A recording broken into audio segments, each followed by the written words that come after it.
Here we are, historic Hartley Village. Alright, we've come 169 kilometres from Auntie Norell in Renwick. Now we're in Hartley. We stopped in Bringelly. Hartley Village is our lunch stop. After lunch we'll stroll around this well-preserved colonial village dating from the 1830s. Oh, it's beautiful. Beautiful weather and quite a nice spot here.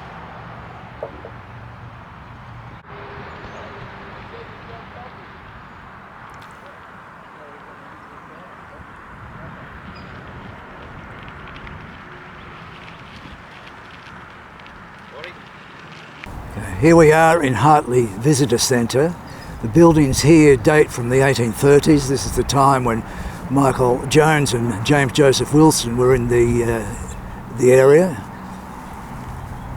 The courthouse behind me was built by a prominent colonial architect, Mortimer Lewis, and it dealt with a range of miscreants, robbers, thieves and killers. And for a time it was used by the Catholic priests who formed the mission for the Catholics from here right up to Coonamble. The three Irish priests, McCarthy, Dunphy and Slattery, didn't arrive before the church was built, but they baptised the Wilson, individually baptised the Wilson children.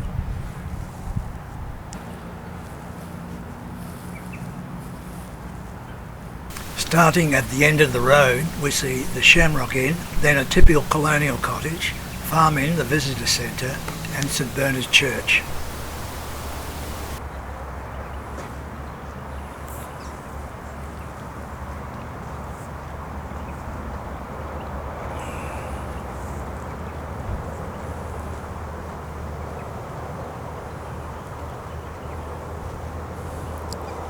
Eventually the church, St Bernard's, and the presbytery next to it, you can see behind me, were completed in the 1840s.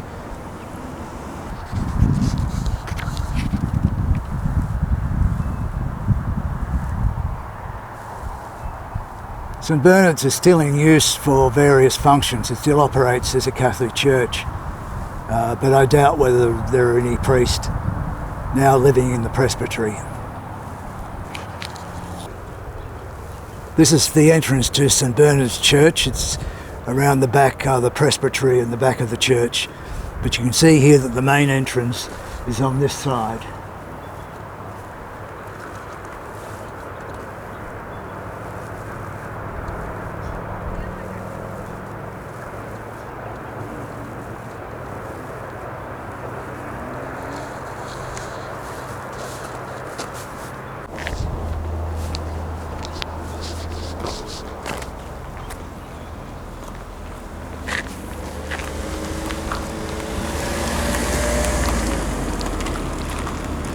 So what do you think we've got here?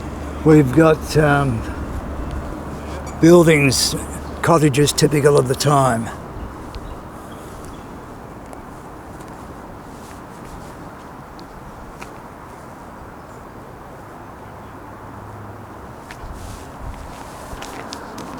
Well-weathered, rusty roof.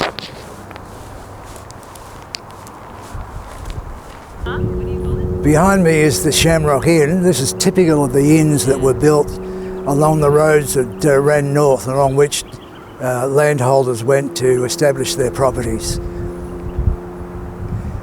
Michael Jones and James Joseph Wilson would have visited these inns at the time. Cut.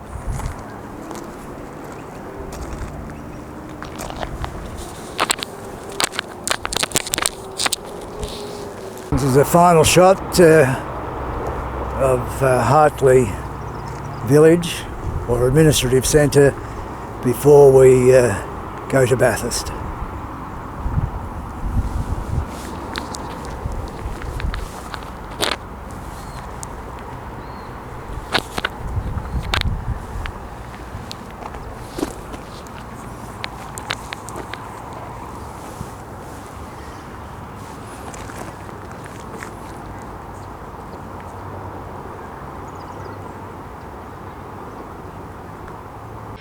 Alright, on to our next stop.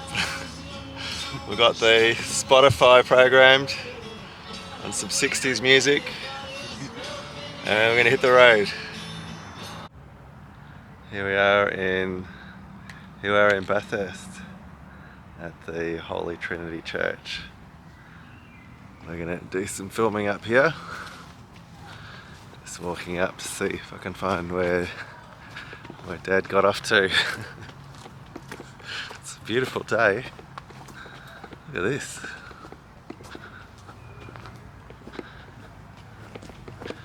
There he is over there. Let's have a look. Check him out. Deep in concentration. Let's get moving before somebody sees us and asks us what we're doing, tells us to get lost. Yeah, I'm filming you now. Yeah, I got to untangle the mic. Yeah, got to untangle the mic. This is for the behind the scenes video. Yes, and we've got to hurry because they might tell us to bugger off. The pastor might come over and tell us to get lost. Okay, here we go. You ready? Right, behind me is the city of Bathurst. And before I go any further, there's an important historical detail to highlight here.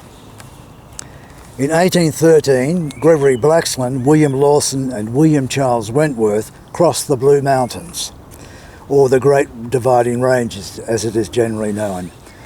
In 1814, William Cox, former soldier and principal magistrate at Hawkesbury, supervised the building of a road over the Blue Mountains to the grassy plains beyond. The new road enabled a movement west by people seeking farmland. The Bathurst Plains, as they came to be called, were ideal for agriculture. The first grants of 50 acres to 10 men established Bathurst Settlement, which was the first and would become the greatest of New South Wales inland towns. The town of Bathurst grew because the increasing numbers of landholders required services provided by private business and government. It was a pattern of settlement that would be repeated as the explorers pushed northwards, followed by landholders who received land grants or simply squatted on land that appealed to them. In this way, towns grew up in the wake of the explorers and settlers, towns like Rylstone, Budgeon and Golgong, which feature in my ancestors' stories. Among the landholders indispensable to my story were George Cox, son of William Cox, who settled at Menard, a little north of Mudgee, and his brother Henry Cox, who settled a little south of Mudgee. Reverend Samuel Marsden took up a position on 1,000 acres at Bogee, and his son Charles next door on 120 acres named Friston. Robert Lowe established Wilbertree Farm, also not far north of Mudgee. Emancipist Richard Fitzgerald set up Dabee Farm, the town that grew from Dabee became known as Rylstone.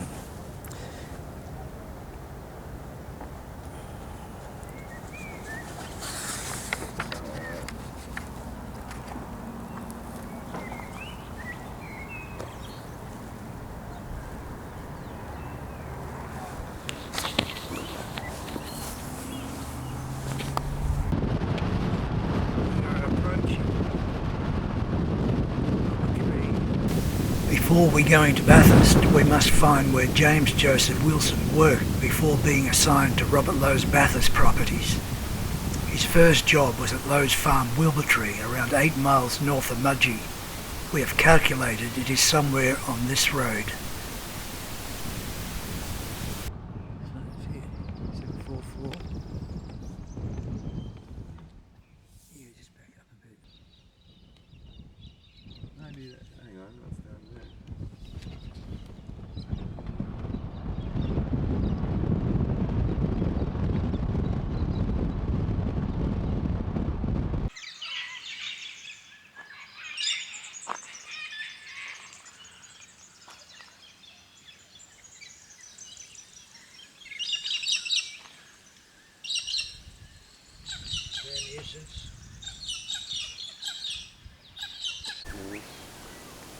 Alright, we're going.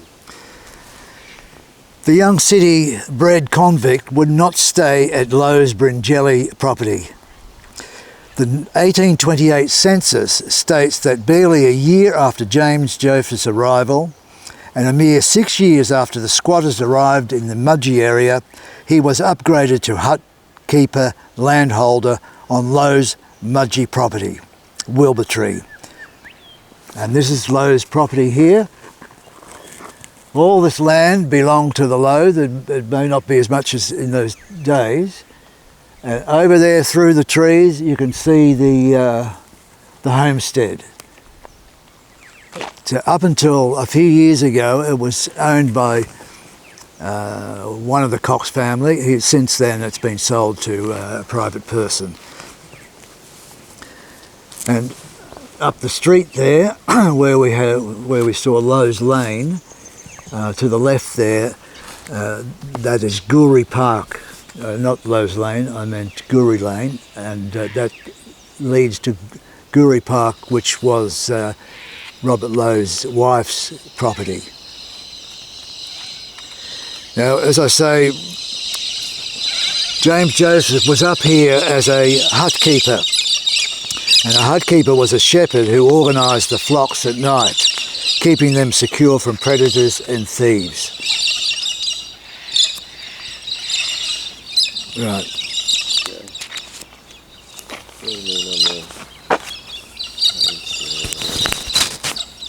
There we go. Right, the directions for the Lowe property, the Wilbertree property, is it's situated at the junction of the Cudgegon River and Pipeclay Creek. You can see here, this is the Cudgegon River down over the bridge here, and it looks like the creek is over there. Now we've been fortunate because weeks before our arrival it was flooded. The whole area was flooded. But you can see once again, over there through the trees is the property, the homestead of the property. Trying to zoom in, but the zoom is very clunky.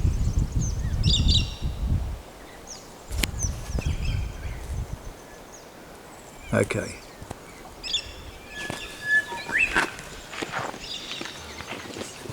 Zoom back.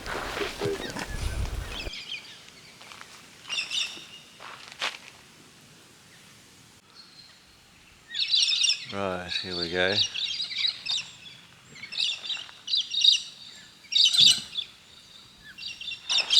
What's happening behind me?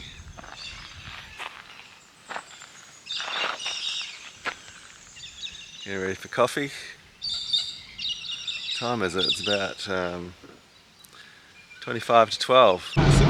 We're in George Street at the moment, and we'll see some old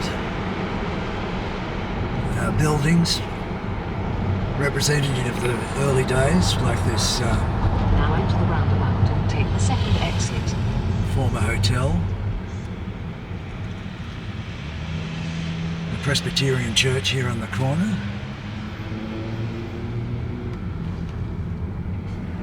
In 200 metres and enter the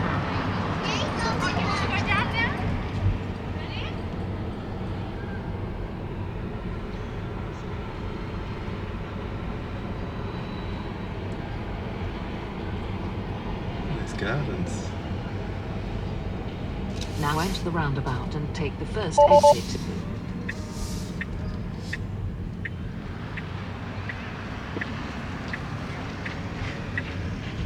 In 200 metres, your destination will be on the right. And here we have the courthouse, which we shall stop to observe.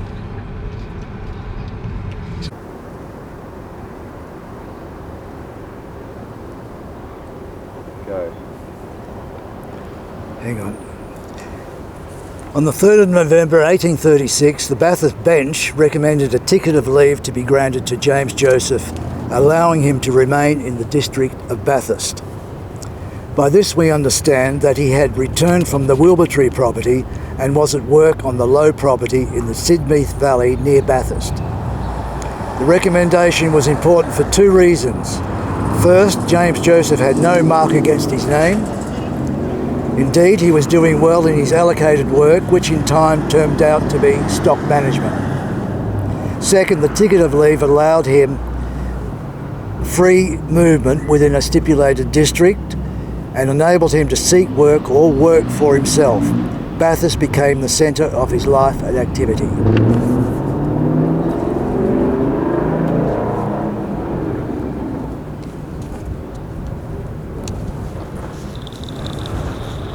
Of course, the bench that issued the ticket of leave for Bathurst was not this particular building. This is the modern building, but it would have been a building like this at the time. A crucial change came on the 29th of May 1840. His ticket of leave was updated to Budgie, again by recommendation of the bench. Now he could seek work for himself in the district of Budgie. Likely he stayed with the sons of Robert Lowe, who had died in 1832, at least to 1840 when he settled in Mudgee. The ticket of leave was reissued with a note of conditional pardon on the 1st of February 1843. Further, the Mudgee bench allowed him to remain in the service of Mr. and Mrs. Blackstone of the Big River Station as a stockman for 12 calendar months.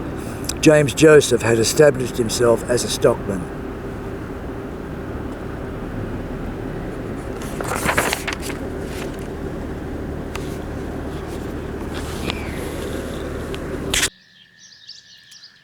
Right, here we are in Kandos.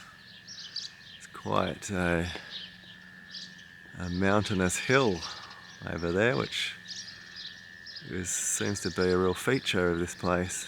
Alright, it's the hotel we stayed in last night. Had all to ourselves. Let's look down the street.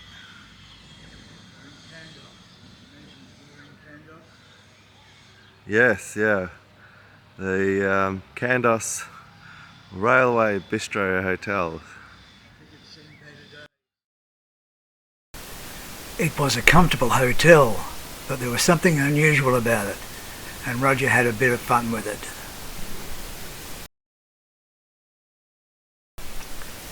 But first, a view of Kandos and its surrounds from the balcony on the right side of the hills there. That seems to be Mount Marsden.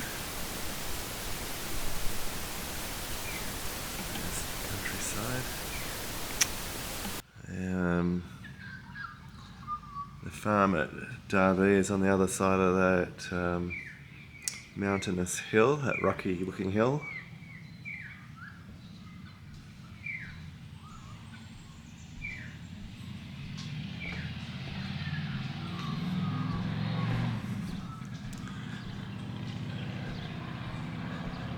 You can look out across Kandos,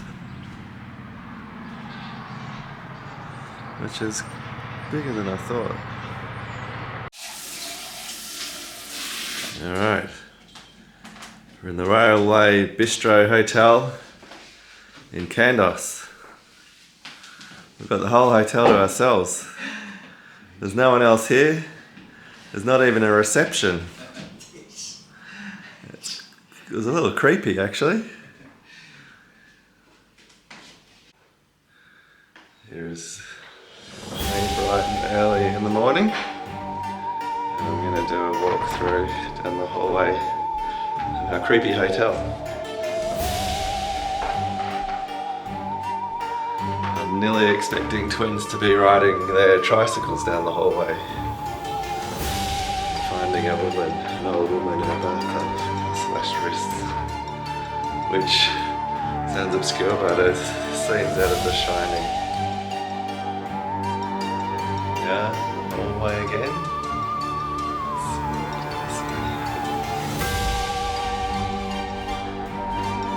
The beds were actually very comfortable. I had quite a good sleep last night.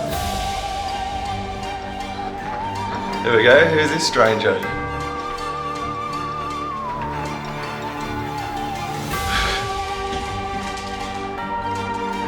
This is like Feels like we're in The Shining.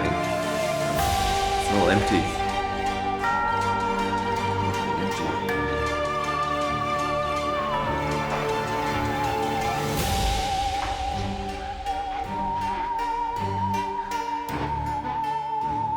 Well, here's the very old-fashioned bathroom, which we had to share just with ourselves.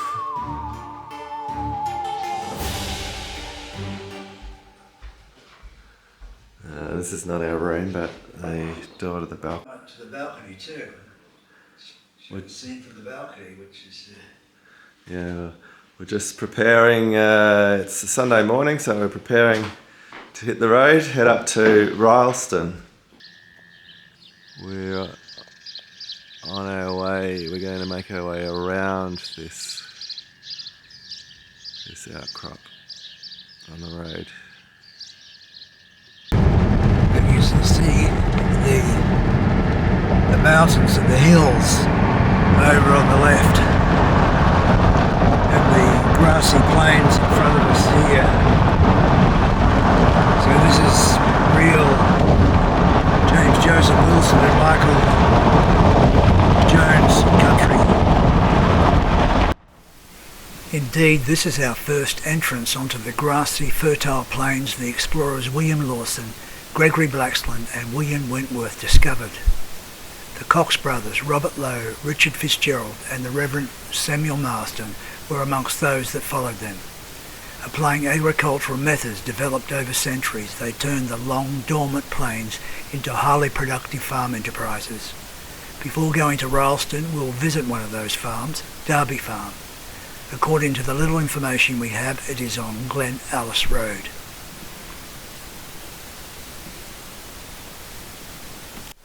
It was a thrill to survey the plains and hills so familiar to James Joseph and Michael Jones.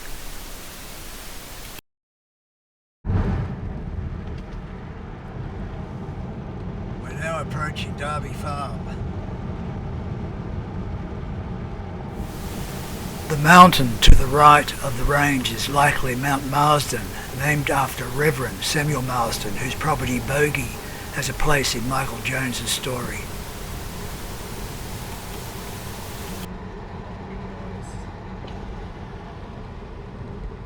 Now your destination is on the right.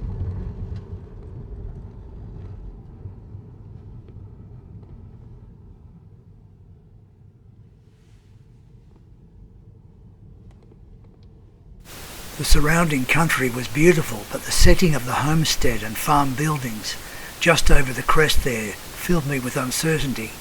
It did not tally with the impression I had from my research. We got out of the car to have a look around. Drive a bit further. Yeah. Go to see what's down there, and then come back up. Yeah, we'll go down and turn The around. directions for Dabee Farm lead us here. It's a beautiful spot. Yeah. So green. Well, there's been so much rain here recently. Bowles Lane. And then the sign there. The sign was a big hint. I decided to do my presentations anyhow. Before Rylstone Village was officially established in 1842, the area was known as Dabee, which was the name of Richard Fitzgerald's farm. Richard Fitzgerald was one of the original squatters of the Rylstone district. For many years his farm was the centre of much social activity besides farming. Now we've come down this far and following the directions, and we think that Dabee Farm is over the hill down there with those buildings you can maybe be able to see against the hills. I'll zoom in on it. Right. Now we're down here filming because you can't get a good shot from this road here, which is Glen Alice Road. We finished the presentations I had prepared for Dabee Farm, packed up and headed for Rylstone. I had arranged to chat to Shirley Tunnicliff, President of the Rylstone Historical Society. That meeting was now important to clear up my uncertainties, which had grown to grave doubts by the time we reached Rylstone. Before I go any further, I will show where we are. This map shows the route from Bathurst to Kandos in the Rylstone area. It was the route the explorers took over the hills and ranges to the open plains. Here we are in the Rylstone district. Glenallis Road is not named, but the road to Glenallis is clearly marked. It shows where Mudgee is in relation to Rylstone. We will head to Mudgee after Rylstone. We have arrived at Cottage Museum, the headquarters of the Rylstone and District Historical Society. The museum is a simple 1890s weatherboard home originally built for local blacksmith James Nash.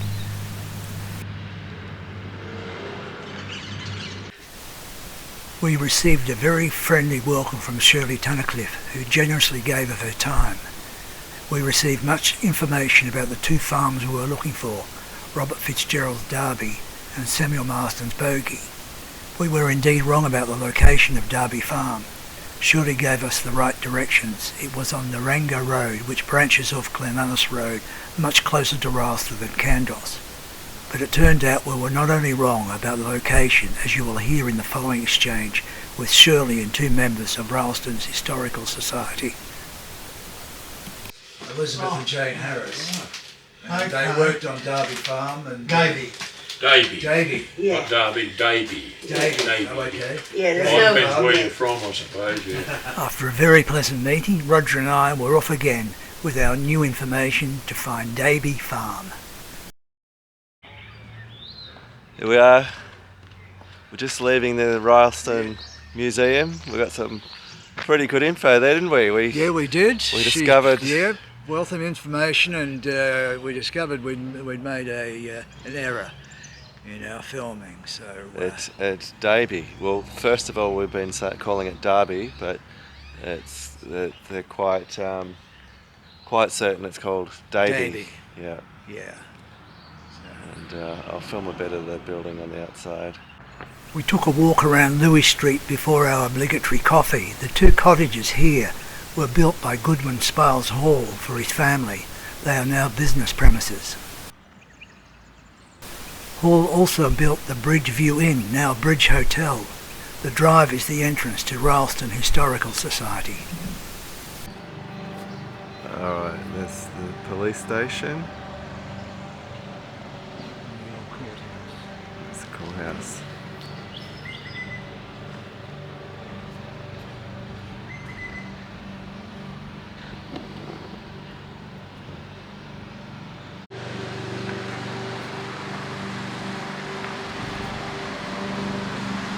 Here we go. So, what's on the agenda now? We go and have a cup of coffee. Coffee. It's overdue, isn't it? That's right. It's a bit late. We're in Rylstone. In Rylstone, yeah. Here we go. Setting up of the all-important coffee. Coffee break. Can't go any further until we have a cup of coffee. No, we're both hungry. Hungry and hangry. We're right on the golf course, yeah. Right next to the golf course. Rylstone has a golf course. The Cudgegong River is among the trees on the left. Caravan park.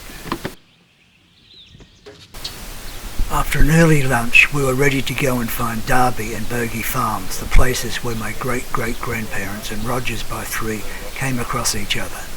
We now have the right information. What we found will appear in episode 3 of our road trip. At this stage, 3 days out and having covered around 600 miles or 960 kilometres, we could reflect on our progress. Despite my sometimes stumbling presentations, I was happy. We had visited all the places on our itinerary. We were mistaken about Dabee Farm because of incorrect information, but we had a chance to drive through the beautiful fertile plains that had been so familiar to James Joseph Wilson and Michael Henry Jones and the wives they would meet at Dabee and Bogee Farms. For us it was sacred land, land where our first ancestors in the new nation of Australia established themselves and took part in the building of that new nation. Land that became part of their existence and that of their descendants. It was strange that two city boys would take so quickly to the land they were sent to. Their wives were country girls from Wiltshire, but how much that helped I don't know. I have been to that part of Wiltshire where the Harris girls grew up. It would be very different from the Australian bush.